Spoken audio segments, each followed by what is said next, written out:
Summary. Witnesses say Taliban opened fire on protesters in Jalalabad. Fears violence may flare as Afghans mark Independence Day. More than 8,000 people evacuated since Sunday, security source.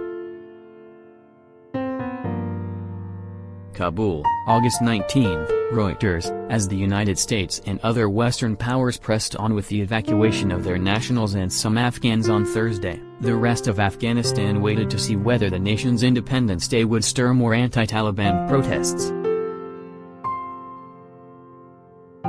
Demonstrations in the eastern city of Jalalabad on Wednesday marked the first major display of collective defiance since the insurgents seized control of the capital, Kabul, at the start of the week. In normal times, the country would celebrate Afghanistan's 1919 independence from British control on August 19, but scenes in Jalalabad raised the prospect that people could use the patriotic occasion to protest against Taliban rule. Two witnesses and a former police official told Reuters Taliban fighters opened fire when protesters in Jalalabad tried to hoist the national flag at a square, killing 3 and wounding more than a dozen. Video aired by British news channel Sky News showed hundreds of Afghans gathered in Jalalabad, with the black, red and green tricolour flying from several rooftops and carried by some protesters. Sky reported they had torn down the Taliban's white flag. "I am standing here in front of you. You can hit me with 30 bullets, kill me. I will sacrifice my life for this flag. This is my flag. My government will soon be back, God willing,"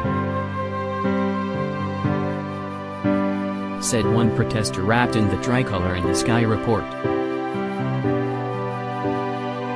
Taliban spokespeople could not be reached for comment. The center of resistance is the Panjshir Valley, an ethnic Tajik stronghold to the northeast of Kabul. In an op-ed for the Washington Post, Ahmad Massoud, the Panjshiri leader of the National Resistance Front of Afghanistan, called for Western support and arms to fight the Taliban.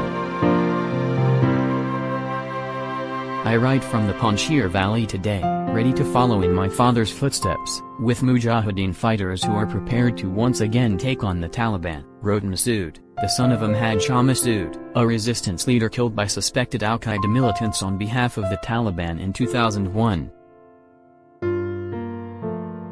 "We have fought for so long to have an open society, one where girls could become doctors, our press could report freely, our young people could dance and listen to music or attend soccer matches in the stadiums that were once used by the Taliban for public executions, and may soon be again." Airport.com. As the airlift of Western citizens and Afghans who worked for foreign governments sought to ramp up, President Joe Biden said U.S. forces would remain until the evacuation of Americans was finished, even if that meant staying past the August 31 U.S. deadline for complete withdrawal. Read more. Witnesses said Kabul's airport was calm early on Thursday. In total, at least 8,000 people have been evacuated since Sunday, a Western security source in Kabul said. A day earlier, armed Taliban members prevented people from getting into the airport compound. "It's a complete disaster. The Taliban were firing into the air, pushing people, beating them with AK-47s, said one person who was trying to get through on Wednesday. A Taliban official said commanders and soldiers had fired into the air to disperse crowds outside Kabul airport, but told Reuters, "We have no intention to injure anyone." For a graphic on the airport chaos, click on https://tmsnrt.rs/3sdvpcj. The U.S. Federal Aviation Administration, FAA, said domestic air carriers and civilian pilots will be allowed to fly into Kabul to conduct evacuation or relief flights only with prior U.S. Defense Department approval. Read more. Chaos inevitable. Facing a barrage of criticism over the U.S. withdrawal, Biden said chaos was inevitable. Asked in an interview with ABC News if the exit of U.S. troops could have been handled better, Biden said, "No, the idea that somehow, there is a way to have gotten out without chaos ensuing, I don't know how that happens." Read more.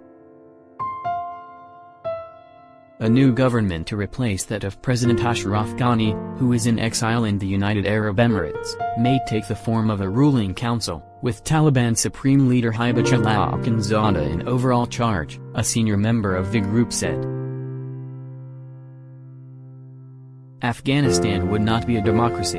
It is Sharia law and that is it, Wahidullah Hashimi, a senior Taliban official, told Reuters. Ghani, who has been bitterly criticized by former ministers for leaving Afghanistan as Taliban forces swept into Kabul on Sunday, said he had followed the advice of government officials. He denied reports he took large sums of money with him.